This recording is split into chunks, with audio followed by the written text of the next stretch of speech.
Doug Ford has violated the law by calling this election. He's pretending that it's because of he's the one who's going to deal with Donald Trump and tariffs, and we all know that's not true. Right. That's the job of the Prime Minister of Canada, and Doug Ford just came back from Washington. And now you have decided to run as MPP. What made you to make that shift? And before that, you were also running for MP nomination for for Conservative Party as well. So people would be interested to know that shift between 2008 to 11, and then you switched to Conservative Party, and then back to Liberal Party. So just wanted to know that equation. Saying Barney Carnby, queen of the carbon tax, they're not true. They're misstatements, intentional ones. Well, I wish that they would actually come to a debate and discuss this with me so that we could actually have everybody listen to this, because that's why they're afraid. Like, there are no feasibility reports for this tunnel under the 401. It's not costed. It's just a proposal that was thrown out for an election campaign. Right. This is what needs to happen. You need to get experts involved. You need to make sure that they're neutral and partial experts, not friends of the Premier.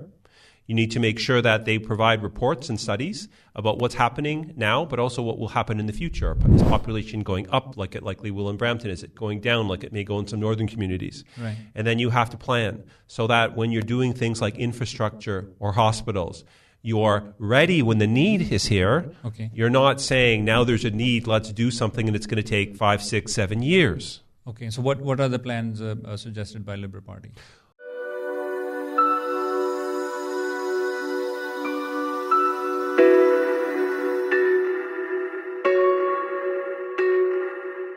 ਜੀ ਦੋਸਤੋ, ਬਿਲਕੁਲ ਇਹ ਤੁਸੀਂ ਆਵਾਜ਼ ਔਰ ਇਹ ਜਿਹੜਾ message ਸੁਣਿਆ ਐਂਡਰੂ ਕੈਨੀਆ ਹੋਰਾਂ ਦੀ ਆਵਾਜ਼ ਦੇ ਵਿੱਚ, ਜਿਹੜੇ ਕਿ ਇਸ ਵੇਲੇ ਬਰੈਂਪਟਨ ਵੈਸਟ ਰਾਈਡਿੰਗ ਤੋਂ ਲਿਬਰਲ ਪਾਰਟੀ ਦੇ ਲਈ MPP ਕੈਂਡੀਡੇਟ ਨੇ।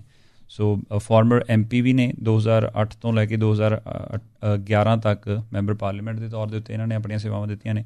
ਅਤੇ ਬਾਕੀ ਇਹਨਾਂ ਦੇ ਕਰੀਅਰ ਬਾਰੇ ਜਾਂ ਇਹਨਾਂ ਦੇ ਹੁਣ ਤੱਕ ਦੇ ਪੋਲੀਟੀਕਲ ਸਿਨੈਰੀਓਜ਼ ਦੇ ਨਾਲ ਜਿਸ ਤਰ੍ਹਾਂ ਦੇ ਵਾਬਸਤਾ ਰਿਹਾ ਉਹਦੇ ਬਾਰੇ 'ਚ ਐਕਸਪੀਰੀਅੰਸਿਸ ਬਾਰੇ ਤੁਹਾਡੇ ਤੱਕ ਗੱਲਬਾਤ ਪਹੁੰਚਦੀ ਕਰਦੇ ਹਾਂ। ਸੋ ਐਂਡਰੂ ਕੈਨੀਆ ਉਹ ਸਾਡੇ ਨਾਲ ਨੇ। So Andrew, welcome to Harjinder Gill show.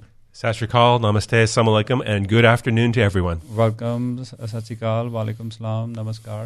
So Andrew, let's start with this cold weather. Yes, that is why you don't have winter elections in Canada. I believe it's the first one since 1980. Right. So it's obviously a challenge, and it shouldn't have happened because the Elections Act states that the next election was supposed to be June of 26. So Doug Ford has violated the law by calling this election. So when you say he has violated the law, so do you think there is any terms or any clauses in Election Canada or in election by the Election Ontario where they can just restrict some kind of actions like this? No. Well, the law is every 4 years. Right. And he has a majority government, so there was obviously no need for an election. Okay. He's pretending that it's because of he's the one who's going to deal with Donald Trump and tariffs, and we all know that's not true. Right. That's the job of the Prime Minister of Canada, and Doug Ford just came back from Washington. Right. And he did not meet with President Trump or anybody important. He had a photo op for the election. Right. That's not his job. And he's trying to avoid speaking about the serious issues of this campaign, like health, and we'll get into them, healthcare, auto insurance rates, crime. There are very serious issues. He doesn't want to speak about them. Right. And you know this because when there was the debate of the leaders' debate on Monday, he refused to speak with the media after. And then the next day, he refused to speak with the media. He's avoiding the media because he has a lead in the polls, and he doesn't want anybody to ask him any questions. Right. And even this week, I had a debate with the Brampton Board of Trade. The debate became an interview of me because my Conservative opponent, 𝐒𝐿𝐴𝐻𝐿𝐴, refused to show up and debate me. The same thing with last week. There was a debate supposed to be a debate for Y Media, and it was cancelled because 𝐒𝐿𝐴𝐻𝐿𝐴 refused to debate me. So I ask everybody who's listening, if somebody's been in power for 7 years and they're afraid to speak to the people and the media about the issues and discuss things during an election campaign, how can you vote for them? Right. How can you do that? Right. So, Andrew, you have served the community of this very same riding, Brampton West, as an MP in 2008 to 2011, right? Yes. And after that, you were continuously in the community, and now you have decided to run as MPP. What made you to make that shift? And before that, you were also running for MP nomination for Conservative Party as well. So people would be interested to know that shift between 2008 to 11, and then you switched to Conservative Party, and then back to Liberal Party. So just wanted to know that equation. Sure. So first of all, people need to remember, if you heard me speak many times when I was a member of Parliament, people would say, why are you in politics? Right. And the answer was always the same: to do good. That's the reason I'm in politics. And I worked very hard for the community, and I was a champion for this community when I was an MP. Right. The federal party is different from the provincial party. Obviously, the Ontario Liberal Party is not the same thing as the federal Liberal Party. Okay. In terms of the PC, that was really more of a protest. Right. And I'm about 4 years too early because I spoke out against the carbon tax. Okay. I spoke out against the spending that was going on, the waste.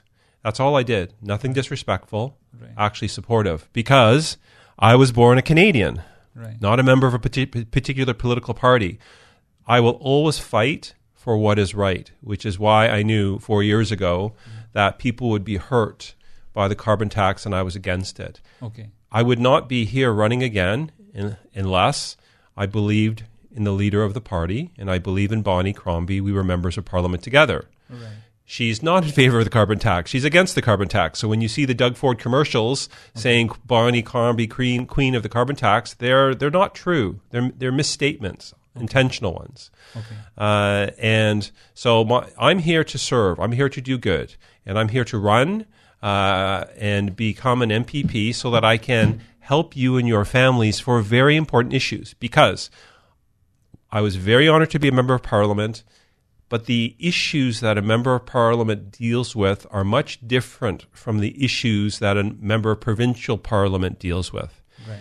The legislature in Toronto actually has more of an impact on your daily life than the federal government. The federal government deals with things like tariffs. Right. So when Doug Ford says he's going to deal with President Trump, he's not telling the truth. That's going to be the Prime Minister of Canada.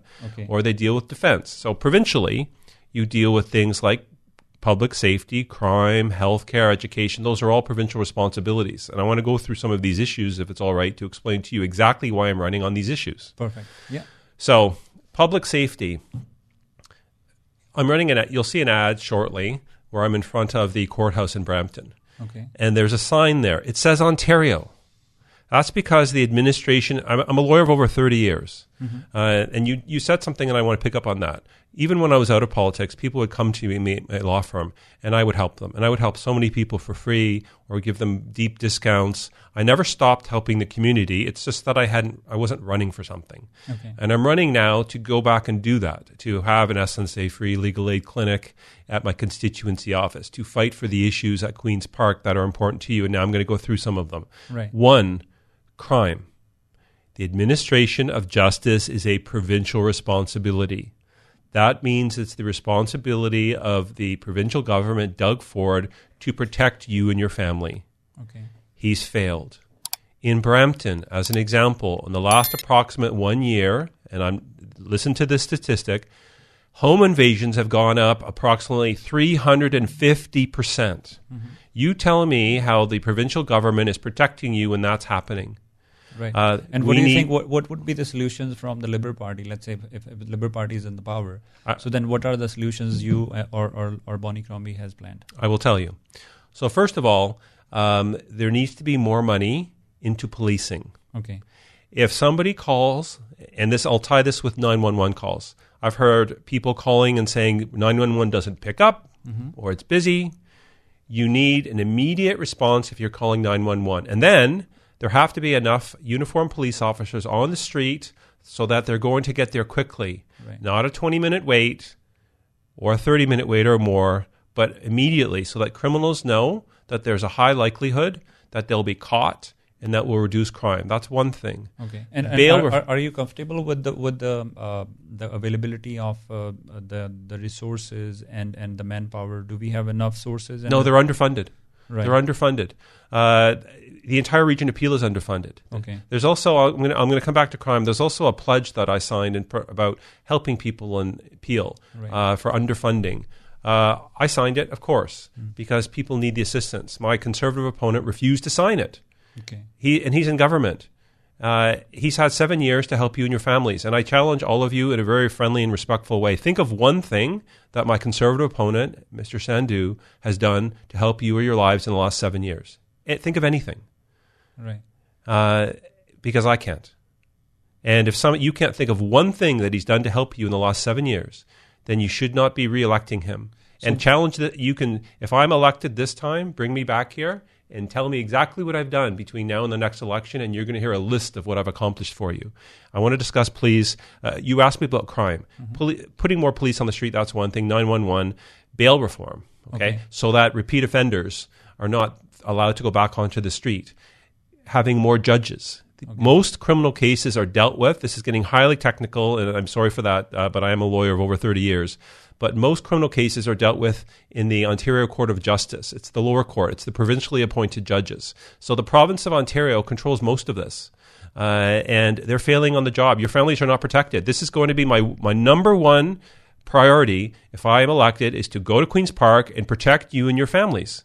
I want my family protected. I want all of your families protected. So in regards to these similar bail reforms or anything like that, because when we talk with any of the PC candidate, they have a answer that this is federal issue. We are not dealing with these kind of reforms directly. So what's your take on that? Well, I wish that they would actually come to a debate and discuss this with me so that we could actually have everybody listen to this, because that's why they're afraid. Bail reform, yes, there are federal responsibilities, but once you appoint a federal judge, the entire administration of justice in the province is provincial.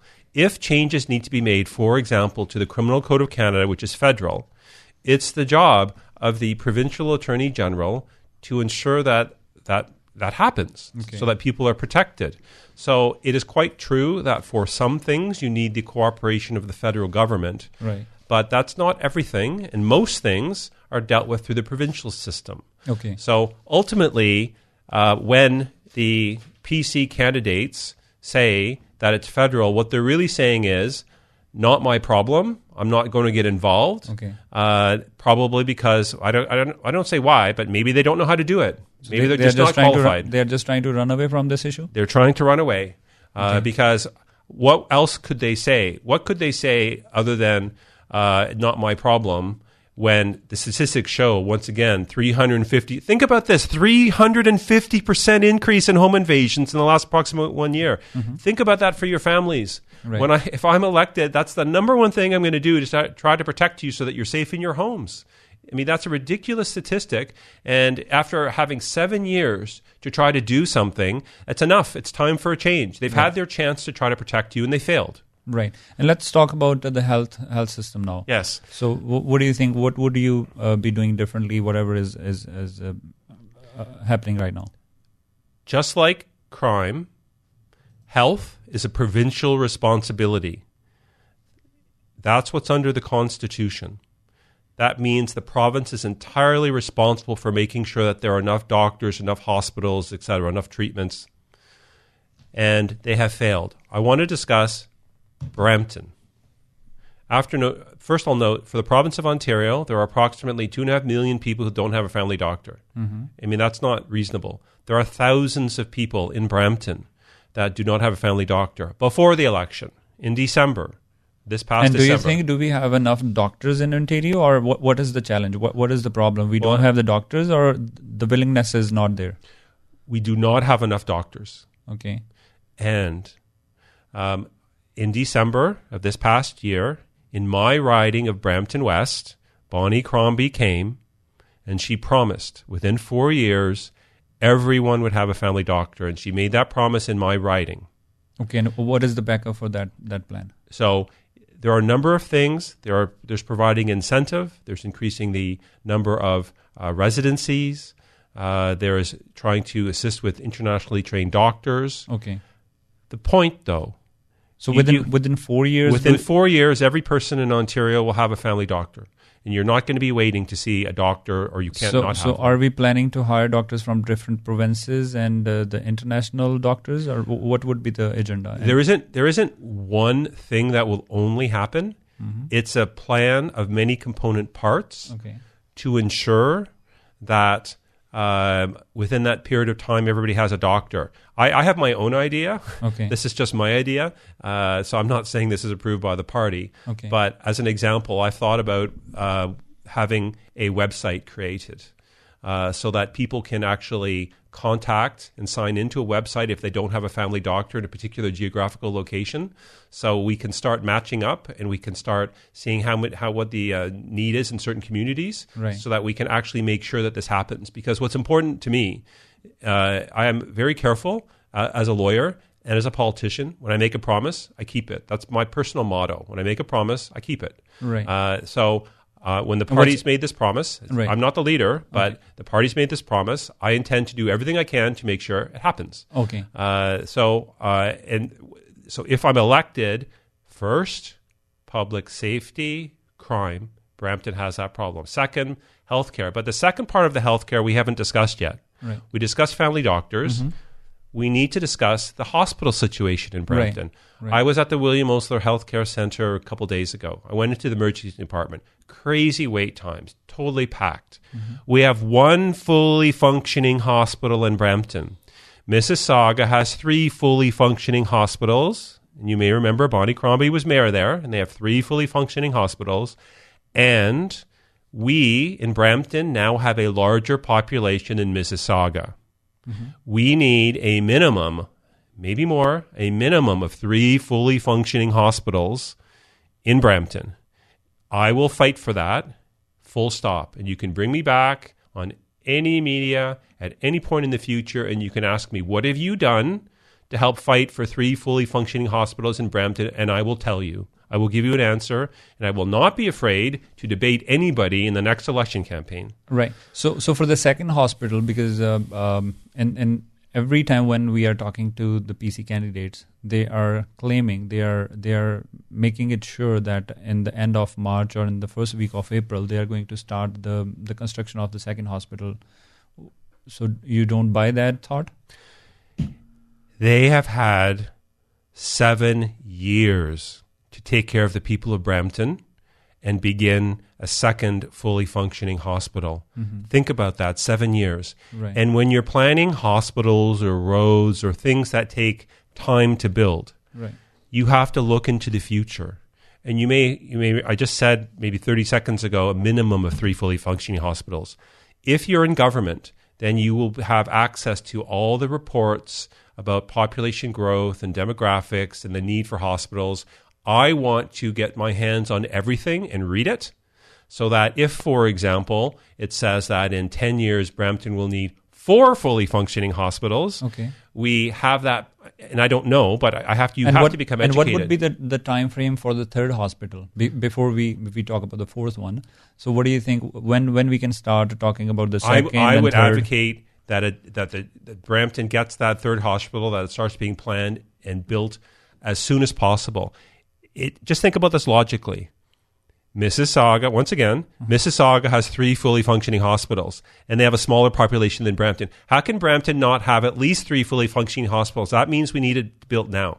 And once again, how can a Conservative candidate come and say, this is what I'm going to do to fix the problem, when they've had 7 years to do that? What they should be saying is, here's when the second hospital is going to be built. Here's when the third fully functioning hospital is going to be built. Here are the studies that say how many we need and by when, right? So that you can think about this from an intellectual perspective and make a reasoned decision to make sure that people are protected. That's what has to happen. And you know what? We have the money, right? This election, unnecessary election, which is a year and a half early, costs $187 million. The $200 checks that everybody just got before the election, $3 billion. There's a lot of wastage out there that could have been used to help people. So friends, this is Harjinder Gill show, and Andrew Kania, who's a MPP candidate from Brampton West from Liberal Party. So he's with us, and we are just talking about his proposals for if you are going to elect him as MPP. So Andrew, next, because I know you must have thousands of points. But within the next 5-10 minutes, if we wanted to conclude, so let's talk about the infrastructure as well, and where we can start with the highways. So especially 413, that is something we are continuously listening from PC candidates.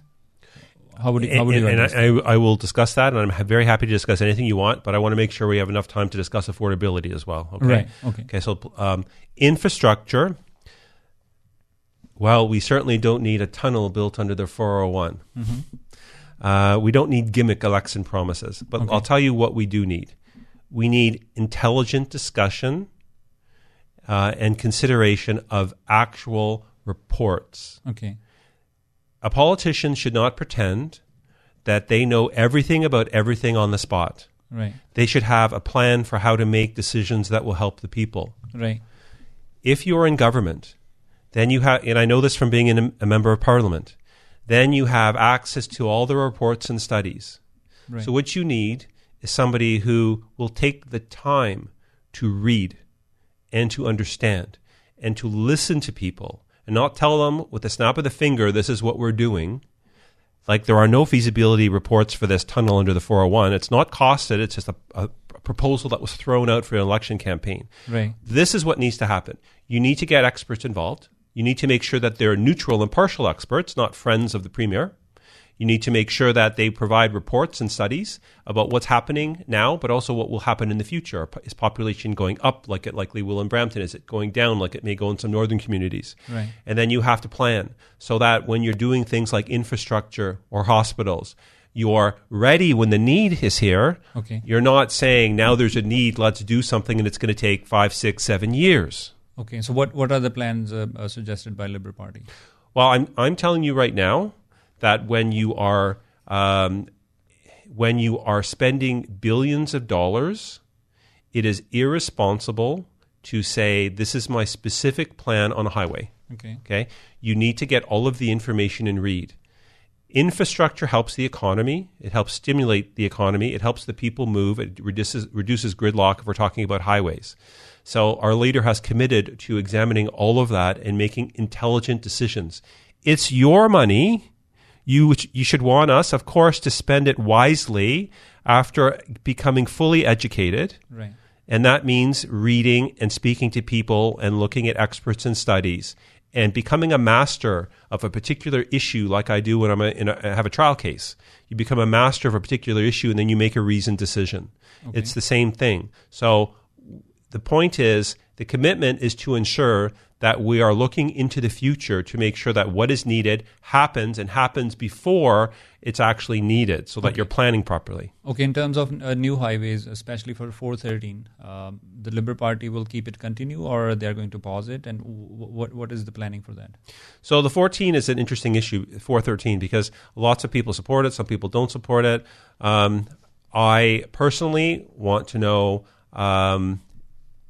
if it's supported with these studies. What I'm concerned about is that approvals, and I don't know, I'm not saying anything specific, but that I'm concerned that it's the same thing with the Greenbelt. Decisions were made that made no sense. And if you look at Doug Ford in the debate, he admits that he made a promise, broke a promise, went back and forth on that. I want to know whether this highway makes sense. Then I want to know how many lanes. Then I want to know, when do we need it? Okay. Then I want to know, what's the best overall price for the taxpayers? Right. So once again, before you spend billions of our money, as the people of Ontario, you should want somebody to read and understand everything. Okay. And only the government gets those reports now. Right. And let's. Do you have something else regarding that, or then we can that's move fine. to... That's fine. I think it's important. Just I want to explain the approach. Right. Whenever you're making decisions across the board for spending, hundreds of millions or billions of dollars, right. You should take the time and understand what you're doing, right, and not click your fingers and say, I'm going to spend, how many billions on building a tunnel under the 401. You have to know what you're doing. It's irresponsible not to do that. Okay. And when somebody asks me, why did you spend that money? I'm going to tell you why. I'm going to say, because this is what the report said, and this is what the traffic congestion will be, and this is when you need the highway for. Right. It's going to be intellectual. and fair. And the people building and getting the contracts are going to be independent persons, not tied to the friends of anybody. Right. So Andrew, now let's talk about the affordability, because you said you have some different plans and special proposals for affordability. How would you take care of Ontarians in terms of affordability? Well, let's first start with auto insurance rates in Brampton. Okay. They are... Sorry to cut you off. Yes. So do you think in this election, the auto insurance is not discussed by any party on a major level? It's so not. Why this issue is not actively discussed? I'm discussing this issue because I want to be elected and be the champion of the people of Brampton. Right. My job is to fight for what's important to the people of Brampton. So I have lived here for years. My law firm's here. My family's here. Mm-hmm. I'm a member of the community. I know people are suffering through affordability, and we'll discuss it. But auto insurance rates in Brampton are crazy. So what would be the solutions? The solution is this. First of all, what you have to understand, once again, I'm sorry to give you legal descriptions, but I know what I'm talking about, and I'm trying to tell you why I know how I can help you. Right. The Insurance Act is a provincial statute. What that means is the provincial government, Doug Ford, has had 7 years to make sure that the people of Brampton are treated fairly. And in fact, we have the Minister of Transportation in Brampton South. So it's not that they are unaware of how people in Brampton are suffering. Okay. They just haven't done anything about it. And I can give you a very long explanation about the history of insurance law and how it's developed and how they tried to reduce insurance premiums and how it has frankly failed. That would be a legal analysis of 10, 15 minutes. The point is this. Yeah. I know how to help you. Okay. And if I go to Queen's Park, there are changes to the Insurance Act to try to bring the premiums in Brampton and reduce them and make them fair. Is it quickly doable, or it'll take 4 or 5 years, or what? And also, do you think there is any lobby out there by the insurance company which is backing the government right now? The insurance companies want to keep their premiums high. Uh-huh. That's how they make money. And are they supporting the government? Well, because that's something the people are talking about like that. Yeah, I don't want to misquote anything. Uh-huh. I would never say anything unless I knew something. Right. But I can say that the insurance companies are greatly profiting off the backs of the people of Brampton. Okay. I will stop that. And I know how to. And your question was how quickly. Right. That's something that can be done actually quite quickly. So when you ask me about infrastructure and highways, those are things that to be responsible you have to get educated on and get studies because you're spending billions of dollars. Right. You could make changes to the Insurance Act anytime. Oh. Okay? It's just a law. The provincial government tells the insurance companies how to run their business, not the reverse. Okay. So, yes, if I go to Queen's Park, you invite me back after 30 days, invite me back whenever you want. I'm never going to hide from the media like the Conservative candidates. I will come to all debates. I had town halls when I was a member of Parliament so people could come and speak with me. I gave my personal cell number to everybody so that they could call me for assistance anytime. I was a servant of the people, and that's what I will be again. But let me discuss some of the affordability, okay? So we've talked about the auto insurance rates. That's one point of it. Right. But everybody, if you ask yourself this question, just pause for a moment and think about this. 2 questions. 1, how has the Conservative MPP, 𝐒𝐿𝐴Mrjot Sandhu, helped you in the last 7 years? Think about that. If you can't think of anything, why vote for him? 2nd, think about whether your personal life under the Doug Ford government of 7 years, whether your life is better than it was 7 years ago. I don't think so. I think almost everybody would say it's worse. Let's look some of this affordability. You talk about grocery prices. You talk about the price of gas. Doug Ford gave you a $200 check. He promised a permanent tax cut around 7 years ago. Right. Never did it. Right. Broke his promise. Still hasn't done it. We've promised a tax cut to help you and your family. It's a permanent one, not a one-time $200 check, a permanent one. A couple $1,000s roughly, depending on your income level, right. To help you. Taking tax off home heating and hydro, taking land transfer tax off for new home buyers, increasing housing starts. It's a very detailed economic plan, which once again, if I had half an hour, I could go through all of it. Yeah. If you allow, can we just take 2 calls because they are holding since long? Yes. So let's take the first call is in 9991. Hello? Yeah, hello. Hi. So can we have your name, please? My name is Parvinder Singh Sandhu, and I really appreciate the way the gentleman has provided everything in a detailed plan, and the way he has appreciated the way he has put everything forth with us. So I have a small only point here that on a healthcare side, the government is like, we have 2 important things which has to be worked out. One is on the infrastructure and another is on the professionals. So on an infrastructure side, you surely have a plan, so you can do that. But on the professional side, the existing government is creating a lot of mountains of hurdles for the people to get them registered, to get them practice the things here. Like a new rule which they were implementing from 1st of April, which they have announced in November, that the whosoever will be a nurse in other province, other state, other country should come here and have a 3 months course from 𝐒𝐿𝐴 College. I don't think so. It is correct way that to have a course again for 3 months, and that too particularly from 𝐒𝐿𝐴 College. I don't know what's the reason or what is fishy about it.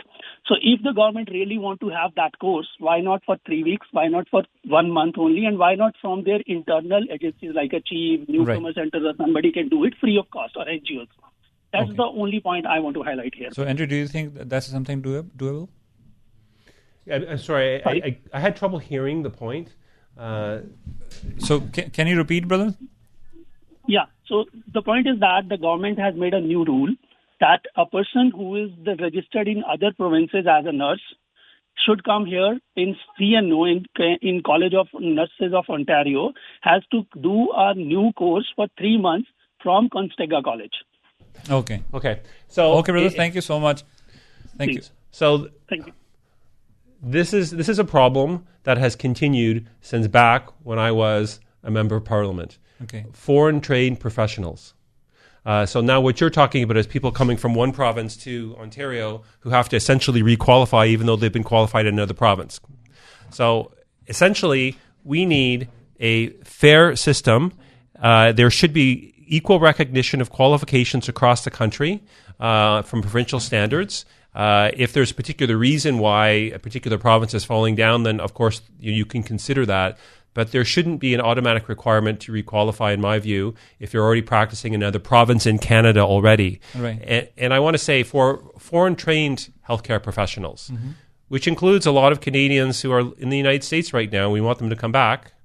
But for foreign-trained health professionals, we have to make sure that they can practice their profession, if they're a doctor, nurse, etc., in Ontario. There are very high standards depending on the country that people come from, and they should not be blocked.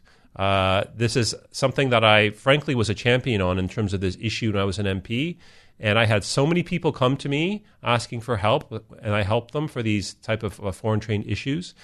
So I say to you now, if I'm elected, anybody can come to me if you're a foreign trained professional and you're having difficulties, and I will help you. I don't care where you live. I will help you. Right. So, Andrew, thank you so much for your time. I know you're quite busy in these days, but this is something very important to discuss with our listeners too. Okay. And last but not the least, we would be interested to know more about your advanced polling plannings, and also how would you make sure that once you are elected, everything will be sorted in case if anybody is interested to talk to you in one-on-one. So what would be the options for that? Okay. So first of all, I've made one promise already, which is if I'm elected on February 27th, February 28th, I'm calling Patrick Brown. Okay. And that's the mayor of Brampton. Okay. And I'm saying I'd like to meet with you, and I want to discuss everything that you think needs to be done to help the people of Brampton. I want a list. Okay. And I don't care what political party. He's supporting the Conservatives right now, but I will work with the mayor and the city councillors and staff for the people of Brampton. My job is to elect me to be your champion for the people of Brampton. That would be my job. Right. And in terms of connecting with me, people, my cell number is the same as when I was an MP. I never changed it. I never tried to hide from people. People have called this on the same number, and I'm going to give it to you right now again.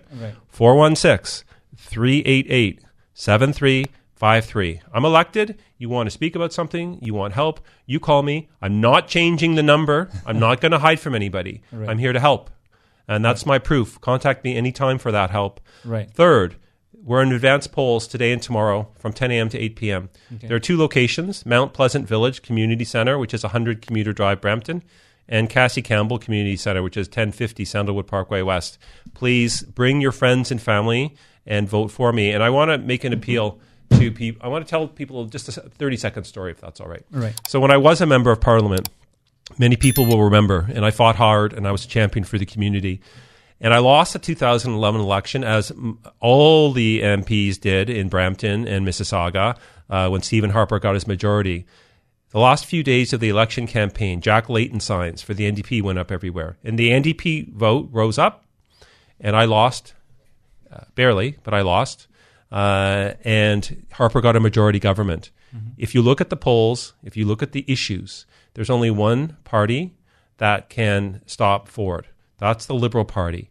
And if you want me to be, and I want to be sincerely, your champion at Queen's Park, please coalesce. Don't vote for the NDP. Don't vote for the Greens. All that will really do is reduce the votes that could have come to me and allow the Conservatives to squeak through again. Right. So please support me, and seriously and respectfully, let me be your champion, please, at Queen's Park to fight for you and your families on these issues. I have the experience and qualifications to do this, and I will do a great job for you, and I will always be available to tell you how I've done and what I'm doing, and I'll always be available if you need assistance. Thank you very much. I ask for your vote humbly. Thank you. Thank you, Andrew. Thank you so much. So, friends, this was Mr. Andrew Kania, MPP candidate for Brampton West. Thank you, and all the very best. Thank you very much. Thank you, brother. Thank you so much.